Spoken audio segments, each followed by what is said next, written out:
Selamat pagi, siang, sore, ataupun malam untuk kalian semua. Untuk video hari ini, seperti kalian lihat tadi ya, di luar lagi hujan dan di sini emang lagi hujan terus, jadi gue agak susah buat keluar hunting foto ya. Gue sih berharap ya secepatnya lah mulai moto keluar lagi, mulai hunting lagi. Jadi karena hujan, jadi ya mau nggak mau kita bikin video workflow lagi dan kebetulan banyak juga foto-foto kiriman yang belum gue kerjain ya. Jadi kita akan mulai langsung aja bikin video workflow-nya. Jadi sebelum kita mulai videonya, buat kalian yang baru datang di channel ini jangan lupa klik subscribe button dulu, oke?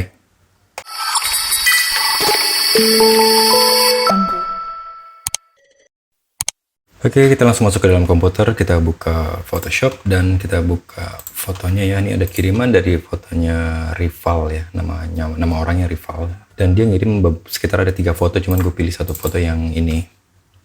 Ya, karena di antara 3 foto yang sekiranya menurut gue komposisinya agak mendingan yang ini, makanya gue ambil yang ini ya. Jadi seperti biasa kita tarik aja file ke dalam Photoshop. Oke, dan di sini dia foto menggunakan Nikon D7000 dengan EXIF f11, shutter speednya 0,80 second, ISO-nya 100, dan lensanya menggunakan 18-105 ya. Ini lensa kit kalau nggak salah ya. Dan focal lengthnya di 18 mm. Jadi ini kita masuk ke lens correction, aktifkan remove chromatic aberration dan enable profile correction juga diaktifkan. Ini basic ya seperti biasa. Tujuannya untuk mengoreksi distorsi lensanya gitu ya. Lalu balik ke basic dan seperti biasa juga gue selalu klik auto. Nah, dari sini kita akan coba merepair apa yang kurang dan apa yang kelebihan. Oke, untuk step pertama ini gue akan coba tambahkan dulu tekstur sekitaran plus 13, clarity juga nggak usah terlalu banyak ya, plus 10, vibrance gue tambahkan sekitaran plus 40, saturation tambahkan sekitaran plus 10. Dan gue akan coba bermain di temperatur dulu. Di sini kondisinya matahari kelihatan di balik awan ini ya, jadi kelihatan ketutup awan, jadi dia belum di bawah horizon, jadi harusnya masih agak dominan nuansa warm ya atau kuningnya gitu atau golden hour. Jadi gue akan coba geser ke kanan dikit temperaturnya ya, lalu tinnya gue geser ke ungu lagi dikit, jangan terlalu banyak, nyampe nemu warna biru yang sekiranya tampak lebih real gitu ya. Dan gue akan taruh di sekitaran segini dan gue akan turunkan white dan gue akan menggunakan graduate filter dan ini gue reset dulu ya, graduate filternya reset local correction, dan gue akan angkat shadownya dulu dan gue drag dari sekitaran tengah batu yang ini sampai garis horizon seperti ini ya, untuk mengekspos area bawah. Jadi tujuannya untuk membalance antara atas dan bawahnya dulu yang gue akan angkat dulu, jadi buat mengangkat detail yang ada di batu ya. Turunkan highlightnya dikit, tambahkan exposure. Nah sekarang kalau kita lihat histogramnya jadi jauh lebih baik dari sebelumnya. Dan jika udah, balik lagi ke hand tools dan kita akan turunkan exposure-nya lagi. Jadi kita mainnya sekitaran mid sampai mid low aja ya. Dan di sini ada peak di area shadow, jadi gue akan naikkan black-nya coba dikit ya. Oke, seperti ini. Dan gue akan masuk ke ASL, tambahkan saturation di orange biar warna langitnya lebih vivid ya, warna goldnya dan yellow-nya juga. Warna blue-nya juga. Nah mungkin ini gue akan split nih nanti nih ya. Gue suka warna blue atau warna langitnya, tapi di warna bawahnya ini terlalu deep warna blue-nya ya. Nanti kita split lah. Lalu masuk ke hue, di yellow-nya ini gue geser ke kiri atau ke kanannya dikit sampai ketemu warna bias matahari bulatnya ini. Walaupun gak bulat-bulat amat, cuman setidaknya ini ada pembeda antara kadar matahari dan kadar biasnya itulah. Baru di orange-nya gue geser ke kiri dikit. Jangan terlalu banyak, nanti jadi merah warnanya. Dan red-nya jangan terlalu banyak juga biar nggak terlalu aneh. Justru gue geser ke kanan dikit lah ya, plus 7. Karena kalau enggak di bawah sini jadi merah banget. Atau orange gue geser lagi dikit, minus 4. Oke, balik ke basic dan kita masuk ke Photoshop dulu ya, open image. Nah mungkin gue akan coba recompose dulu. Mungkin gue akan lebih mengisolasi area batu ini, jadi gue akan menggunakan move tools dan aktifkan show transform control. Gue zoom out dulu dan gue tarik ke bawah seperti ini, segini deh ya. Kita akan mengurangi kadar area bawah dan klik enter ya tadi ya. Lalu kita crop menggunakan 3:2 atau 2:3 seperti biasa juga. Klik rotate crop box and reset crop ya. Ini loh ukuran cropnya setelah kita reset masih tetap di 2:3. Lalu klik checklist ini atau enter. Oke, sekarang kita zoom tuh ya, detailnya lumayan keluar. Yang tadi gue bilang gue akan switch atau membagi dua antara langit dan air di bawah. Jadi gue duplicate layernya, keluar layer 0 copy. Nah yang kopian ini kita kasih kamera raw filter lagi ya, di filter kamera raw filter. Dan ini gue akan geser temperaturnya ke kuning dikit. Dan gue turunkan highlightnya, turunkan exposure-nya sekitaran ini. Dan klik OK. Dan gue akan menggunakan ini ya, add mask, dan klik kanan di sini nih, pilih gradient tools. hitam di atas karena tinta di layer ininya warna putih ya. Jadi kita drag dari atas horizon ini ya, sekitaran lawan ini sampai batu sekitaran sini. Oke. Before after. Gue lebih suka tone di bawahnya seperti ini. Dan kita klik dua-duanya, pilih merge layer. Dan kita duplicate lagi seperti biasa juga. Gue akan menggunakan ini collection yang HDR Effect Pro 2. Lalu di preset library-nya pilih yang landscape dan di template-nya pilih yang soft. Dan ini gue akan merubah HDR metode-nya ini ya. Di detailnya gue pilih yang realistic, dramanya gue pilih deep, dan tone compression-nya gue geser ke kiri. Jadi gue tetap simulasi arah cahayanya dari atas di minus 50 lah. Oke, dan di tonality-nya nih semua tone-nya gue reset ya, atau adjustment-nya gue nolin dulu semua. Gak ada yang dirubah dulu. Dan gue naikkan clarity atau structure-nya dulu ya di sekitaran 13%. Lalu kontrasnya gue tambahkan, exposure gue tambahkan. Sekitaran segini ya, dapatnya di 14%. Dan di sini langsung gue klik OK dulu. Oke, jadi tujuannya si HDR Effect Pro tadi ini hanya untuk ngeboost warna ya, atau tone-nya. Bukan buat bikin dia kelihatan HDR banget, itu enggak. Dan ini juga gue blend lagi opacity-nya di sekitaran 80%. Ya, jadi ini nggak ada nilai patokan ya, sedapatnya atau seenaknya mata kita ngeliatnya aja pas saat ngeblend. Lalu klik kanan, kita merge down. Kita duplicate lagi layernya, dan ini gue akan balik lagi ke kamera raw filter karena gue lihat area bawah masih cenderung lebih gelap dibandingkan area langitnya. Oke, jadi gue akan coba expose lagi batunya, jangan terlalu ekstrim ya, nanti dia nggak kelihatan gelap terangnya. Di sekitaran ini tambahkan kontras, turunkan highlight, tambahkan exposure dikit. Oh, sekitaran segini lah. Oh, ternyata diturunkan dikit ya, minus 0,05. Dan gue akan menggunakan graduate filter lagi, ini gue reset lagi. Ini exposure gue naikkan sekitaran 0,10, tarik dari atas batu sampai horizonnya. Oke, tambahkan kontrasnya, turunkan highlight, tambahkan white coba. Oke, white yang gue naikkan malah. Dan klik hand tools, kita koreksi lagi white balance keseluruhannya. Mungkin gue akan taruh di sekitaran plus 8 ya, dan tintnya geser lagi sekitaran segini. Oke, dan klik OK. Nah, ini before, ini after. Kita merge down. Nah, sekarang gue akan bikin foto ini kelihatan lebih berdimensi dengan cara menggunakan topaz lab. Jadi kita akan hilangkan kadar noise di sekeliling ini kecuali di batu ya. Kalau kita zoom tuh ya, kelihatan kan noise-nya tuh. Agak-agak keriting-keriting gimana gitu loh, kayak apa gitu. Tuh. Jadi ini sebenarnya karena tweaking, karena kita ngedit. Jadi banyak yang kita expose, banyak yang kita angkat, akhirnya keluarlah detail-detail seperti itu. Ini kita duplicate lagi, pilih filter topaz lab dan the noise. Dan kita taruh di pojokannya previewnya atau di bawah yang agak gelap biasanya ya.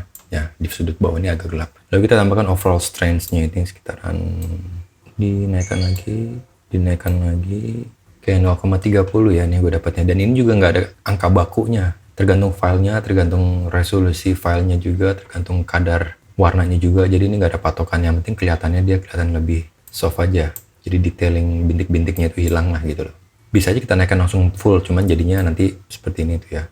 Ini pun batu ini jadi kelihatan hilang clarity-nya atau ketajamannya tuh ya. Ini sebelum kita proses misalnya nih, setelah kita kasih overall strength tadi, nah batu itu kelihatan jadi soft banget. Jadi oke, nanti kita akan nge-repair itu. Lalu kita biar fotonya nggak kelihatan moir ya, garis-garis gitu tuh kayak gini kan kelihatan tuh ya, ada garis-garis transisi warna. Ini kita masuk ke detail recovery, add grain-nya gue tambahkan sekitaran 0,30 ya, hilang langsung. Dan recover detailnya 0,20 atau 25, dan reduce blur-nya sekitaran 0,15 deh. Oke, ya jadi kita punya foto yang udah hilang noise-nya tapi kadarnya tetap terjaga atau quality-nya, oke. Dan kita klik OK. Nah, sekarang kita akan nge-recover detail di batu ini. Ya, kalau kita lihat tuh batunya jadi nggak tajam. Ini before-nya, batu kelihatan sharp atau detailnya keluar karang-karangnya setelah kena proses topaz lab tadi, jadi lebih soft kayak lilin. Ya, jadi gue akan masking ini menggunakan ini ya, add mask dulu, tinta atau kertas putih di atas. Lalu gue pilih ini ya, pilih quick selection tools, dan size-nya menentukan ya, nggak ada patokan juga. Jadi bisa kalian rubah sendiri dengan cara drag seperti ini. Ini jika ada yang keluar, it's okay, nggak masalah. Jadi kita akan brush-nya hardness-nya di sekitar 50%, size-nya menyesuaikan aja. Jadi biar gampang kelihatan nih, yang bawah kita matiin dulu. Lalu kita brush dari atas sampai kadar batunya hilang yang di area bawahnya ya. Akhirnya jangan di brush. Jadi seperti ini. Nah, Yang penting atasnya udah terseleksi. Lalu di area yang lainnya di batu sini, kita sama menggunakan Quick Selection Tools juga. Kita select seperti ini. Sebenarnya untuk selection ini ada banyak cara, nggak harus seperti ini. Kalian bisa ngikutin cara yang macem-macem. Yang di video-video gue sebelumnya juga ada cara menggunakan channel. Cuma kali ini gue biar agak simple aja menggunakan ini. Lalu kita brush lagi, pilih brush. Kita hapus di area sini. Yang hapusnya sekiranya yang ada transisi jangan di brush solid. Seperti ini tuh area bawah ya. Nah, area atas ini untuk bawahnya jangan, atasnya dihabisin kayak gini tuh. Kan di bawahnya ada transisi dari karang ke air. Dan di sini seperti ini.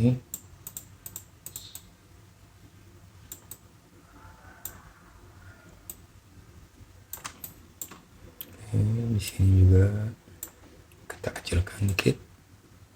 Seperti ini. Yang sini. Oke, lalu pilih yang ini ya. Ini juga sama prosesnya. Untuk transisi yang di bawahnya tuh ya. Atasnya kita solid, bawahnya soft kayak gitu. Yang ini oke, yang ini juga. Ini juga sama prosesnya kayak tadi. Oke, kayak gitu ya. Dan kita aktifkan layer yang bawah. Nah, kalau kita lihat sekarang, ini foto lebih kelihatan dimensinya. Jadi sekelilingnya ini agak soft. Ya soft itu bukan berarti nggak tajam ya, atau nggak fokus ya. Tapi kita membuat dimensi. Dan di sini kelihatan lebih detail di batunya. Cuma kalau gue lihat di sini batunya agak cenderung agak ke hijau-hijauan gitu warnanya ya. Oke, kita masuk ke raw editor lagi, tapi kita select layer yang bawah karena batu ini ada di layer yang bawah tuh ya. Pilih filter, kamera raw, masuk ke ASL, hue, agak hijau berarti greennya kita geser ke kiri. Ada berubah nggak? Nggak ada, kalau nggak ada berarti di yellownya. Nah itu, ini dan saturationnya malah gue turunkan. Nah benar-benar solid warna batu seperti ini. Klik OK.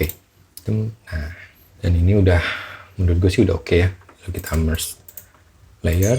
Seperti biasa juga gue menggunakan atau membuat dark corner dengan menggunakan new layer. Lalu pilih paint bucket tools, warnanya pilih hitam solid dan siram. Dan gue akan mendetailing di area yang ada batunya seperti ini. Kita pilih di tengah ini, sini, sini. Kurang, ulang, sebelah kiri lagi dikit. Nah seperti ini. Lalu kita akan turunkan opacity-nya, kita blend sekitar 35%. Lalu layer yang bawah ini gue duplicate lagi buat backup dulu. Dan hasil backupnya, hasil kopinya gue kasih image adjustment level. Dan ini midnya kayak biasa 0,95. Dan highlightnya kita terangkan. Jangan sampai detail di langitnya hilang. Sekarang segini. Before, after. Dan klik OK. Mungkin opacity-nya gue kurangkan dikit ya. Yang dark corner ya. Sekitar 30% lah. Before, after. Dan kita merge semua layer jadi satu. Nah, kalau lihat sekarang histogramnya udah oke. Dan step terakhir seperti biasa, bikin foto ini kelihatan lebih sharp lagi menggunakan Sharpen Unsharp Mask. Dan amount-nya di 200%, radiusnya gue naikkan sekitar 0,8 pixel. Dan threshold-nya di 10 levelnya, oke? Dan klik OK. Dan kita tinggal save fotonya gitu ya. Dan sesuai janji gue kemarin, gimana cara gue nge-save foto? Gue selalu nge-save 2 file. Satu yang high-res kayak gini ya, ini gue save normal biasa, save as, tapi file formatnya JPEG. Gue taruh di sini. Dan yang untuk gue upload di media sosial kayak Instagram, Facebook, dan yang lain-lain, ini gue akan resize image size. Ukuran sisi terpanjangnya gue rubah menjadi 2048 atau ukuran standar 2K atau 2K. Ya, dan yang kali ini gue akan nge-save-nya menggunakan export, save for web. Nah, di sini JPEG filenya ya, menggunakan JPEG. Quality-nya gue taruh di 70.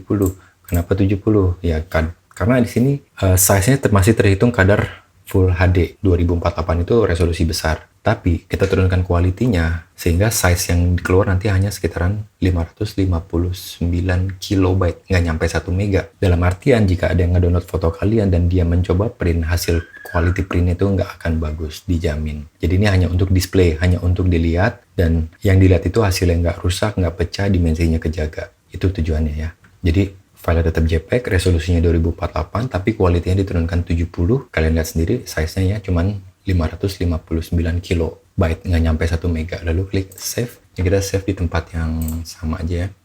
Sekarang kita lihat perbandingannya nih. Ini size yang full yang aslinya, yang high-res-nya ya. Size-nya dia tuh 7 mega. Dan ini yang tadi gue convert untuk media sosial itu hanya 564 kilobyte. Jadi selisihnya jauh dengan resolusi yang tetap terjaga, enak dilihat, dan saat foto kalian dicuri, foto ini nggak akan bisa di print. Itu tujuannya. Oke, jadi mungkin video workflow-nya selesai sampai di sini ya. Buat kalian yang kemarin sempat nanya masalah cara nge-save gimana, itu tadi udah gue jawab. Ya. Dan buat kalian yang baru datang di channel ini, jangan lupa klik subscribe button, jangan lupa klik like button kalau kalian suka video ini, dan silahkan share video ini jika menurut kalian video ini bermanfaat. Oke. Jadi sampai ketemu lagi di video gue yang selanjutnya. Bye.